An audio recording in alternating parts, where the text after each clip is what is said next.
బులెటిన్లో మరో breaking news. Hydraa దూకుడుతో ఆక్రమణదారుల గుండెల్లో గుబులు మొదలైంది. Buffer zone full tank level భూముల్లో ఉన్న కట్టడాలను వరుసగా కూల్చేస్తుంది, ఆక్రమణలు తొలగిస్తుంది. ఇదే క్రమంలో బీఆర్ఎస్ ఎమ్మెల్యే పల్లా రాజేశ్వర్ రెడ్డికి చెందిన అనురాగ్ యూనివర్సిటీ కూడా అక్రమ నిర్మాణమేనని ఇరిగేషన్ శాఖ పోలీసులకు ఫిర్యాదు చేసింది. అయితే అధికారుల ఆరోపణలు పల్లా ఖండిస్తున్నారు. తన యూనివర్సిటీ ఎఫ్టీఆర్ బఫర్ జోన్లో లేదని చెబుతున్నారు. రాజకీయ కక్షతోనే చేస్తున్నారని ఆరోపణలు చేస్తున్నారని, కబ్జా చేసినట్లు నిరూపించాలని సవాల్ చేస్తున్నారు. అయితే అధికారులు మాత్రం త్వరలోనే అనురాగ్ యూనివర్సిటీని కూలగొట్టే అవకాశాలు ఉన్నాయి.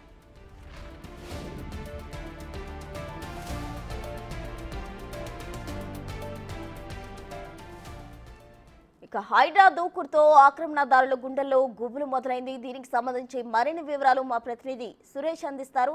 సురేష్, చెప్పండి, అక్రమదారులు ఎవరైతే ఉన్నారో వాళ్ళ గుండెల్లో గుబులు మొదలైన పరిస్థితి మనం చూస్తున్నాం హైడ్రా దూకుడుతోటి. అయితే తాజాగా బీఆర్ఎస్ ఎమ్మెల్యే పల్లా రాజేశ్వర్ రెడ్డి పై కూడా ఉక్కుపాదం మోపిన పరిస్థితి మనం చూస్తున్నాం. ఆయన కూడా దీనికి సంబంధించి కోర్టును ఆశ్రయించే పరిస్థితులు కూడా కనిపిస్తున్నాయి. తాజా సమాచారం ఏంటి సురేష్?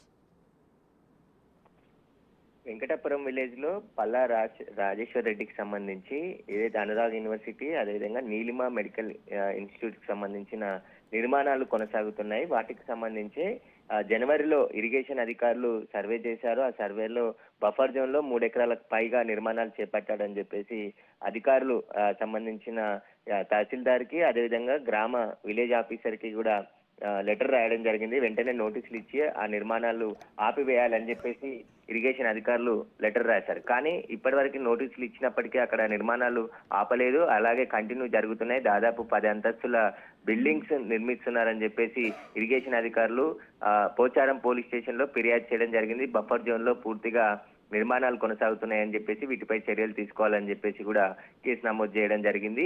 అయితే దీనిపైనే పల్లా రాజేశ్వర్ రెడ్డి హైకోర్టును ఆశ్రయించారు. హైకోర్టు కూడా నిబంధనలకు విరుద్ధంగా కాకుండా చట్ట పరిధిలో నడుచుకోవాలంటూ హైడ్రాకు క్లియర్ గా ఇన్స్ట్రక్షన్స్ ఇవ్వడం జరిగింది. ఇక హైడ్రాకు కూడా ఇరిగేషన్ అధికారులు సమాచారం ఇచ్చారు. మొత్తం బఫర్ జోన్ లో నాదం చెరువుకు సంబంధించి బఫర్ జోన్ ఏదైతే ఉందో అక్కడ అన్ని కూడా నిర్మాణాలు జరిగాయి. కొన్ని నిర్మాణాలు ఆల్రెడీ పూర్తయి అక్కడ హాస్టల్స్ నిర్వహిస్తున్నారు, మరికొన్ని నిర్మాణాలు జరుగుతున్నాయని చెప్పేసి కూడా ఫిర్యాదు చేయడం జరిగింది. అయితే హైడ్రా ఎప్పుడు బుల్డోజర్ ఇక్కడ దింపుతుందనేది యూనివర్సిటీ వర్గాల్లో టెన్షన్ మొదలైంది. దీనికి సంబంధించి తాము 1 ఇంచు జాగా కూడా కబ్జా చేయలేదు, బఫర్ జోన్ లో నిర్మించలేదని చెప్పేసి చెప్తున్నారు. కానీ ఈ పర్మిషన్స్ ఏ విధంగా ఇచ్చారు, బఫర్ జోన్ లో నిర్మాణాలు జరుగుతున్నాయని చెప్పేసి ఇరిగేషన్ అధికారులు గుర్తించినప్పటికీ సంబంధించిన అధికారులు ఎలా పర్మిషన్స్ ఇచ్చారనే దానిపైన కూడా విచారణ కొనసాగుతుంది. దీనికి సంబంధించి ఇటు రెవెన్యూ అధికారులతో పాటు సంబంధించిన ఏవైతే అనుమతులు ఇచ్చారో వారికి సంబంధించి కూడా పూర్తిగా లెటర్స్ అన్ని కూడా పరిశీలిస్తున్నారు. అయితే ఖచ్చితంగా ఇరిగేషన్ అధికారులు బఫర్ జోన్ లో నిర్మాణాలు జరిగాయని తేల్చారు. కాబట్టి హైడ్రా అధికారులు ఎప్పుడు అయినా రావచ్చి ఇవి నిర్మాణాలు ప్రస్తుతం కన్స్ట్రక్షన్ అవుతున్నటువంటి నిర్మాణాలు కూల్చే అవకాశం కనబడుతుంది. నిన్న మనం బిగ్ టీవీ కూడా అనురాగ్ యూనివర్సిటీకి సంబంధించి అక్కడికి వెళ్లి పరిశీలించిన క్రమంలో ఏదైతే బఫర్ జోన్ కి సంబంధించి ఒక పెద్ద వాల్ నిర్మిస్తున్నారో ఆ నిర్మాణాలకు సంబంధించి ఆ వాల్ లో తీసిన మట్టి అంతా కూడా చెరువులోనే పూర్తిగా పూడ్చివేశారు. కాబట్టి ఎఫ్టీఎల్ కి 30 మీటర్ల దూరంలో బఫర్ జోన్ ఉంటుంది. ఆ బఫర్ జోన్ లో ఎక్కడ కూడా నిర్మాణాలు చేయడానికి వీలు లేదు. ఖచ్చితంగా సుప్రీంకోర్టు గైడ్ లైన్స్ కూడా అక్కడ కనిపిస్తున్నాయి. కాబట్టి ఈ బఫర్ జోన్ లో జరిగిన నిర్మాణాలన్నిటిని కూడా కూల్చివేయాలని చెప్పేసి అక్కడున్న స్థానికులు కూడా డిమాండ్ చేస్తున్నారు. గత ప్రభుత్వంలో పల్లా రాజేశ్వర్ రెడ్డి పలుకుబడి వినియోగించుకొని అనుమతులు అక్రమంగా తీసుకొచ్చారు కాబట్టి వాటిని వెంటనే కూల్చివేయాలని చెప్పేసి కూడా హైడ్రాకు కూడా ఫిర్యాదులు వెళ్తున్నాయి.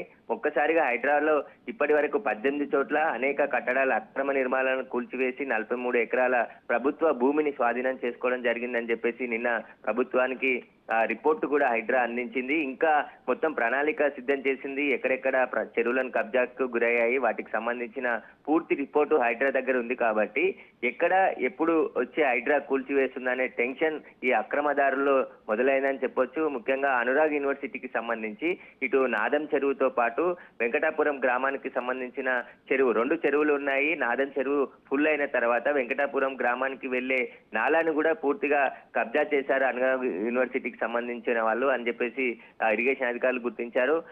ఆ కబ్జా చేసిన నాలాతో పాటు బఫర్ జోన్, ఎందుకంటే అనురాగ్ యూనివర్సిటీ బ్యాక్ సైడ్ కూడా స్పోర్ట్స్ కు సంబంధించిన కొన్ని కట్టడాలు కట్టారు. అక్కడి నుంచే వెంకటాపురం విలేజ్ చెరువులోకి వాటర్ వెళ్తుంది. ఆ చెరువులోకి వాటర్ వెళ్లకుండా నిర్మాణాలు ఉన్నాయి కాబట్టి వాటిని కూడా తొలగించాలని చెప్పేసి గ్రామస్తులు చెప్తున్నారు.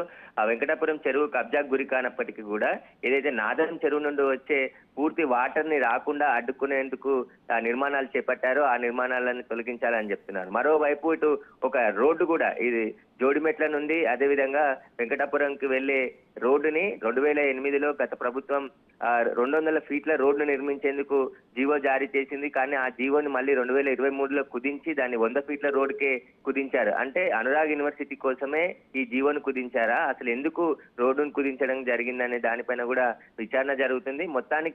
మొత్తం రిపోర్ట్ వచ్చిన తర్వాత హైకోర్టు గైడ్ లైన్స్ ప్రకారం, ఎందుకంటే వాళ్ళ దగ్గర ఉన్న అనుమతులన్నింటిని కూడా పరిశీలించి చర్యలు తీసుకోవాలని చెప్పేసి హైకోర్టు చెప్పింది. కాబట్టి ఇప్పుడు అనురాగ్ యూనివర్సిటీకి సంబంధించి నీలిమ మెడికల్ సైన్స్ ఇన్స్టిట్యూట్ కి సంబంధించిన నిర్మాణాలకు సంబంధించిన పూర్తి పత్రాలను పరిశీలిస్తున్నారు హైడ్రా అధికారులు.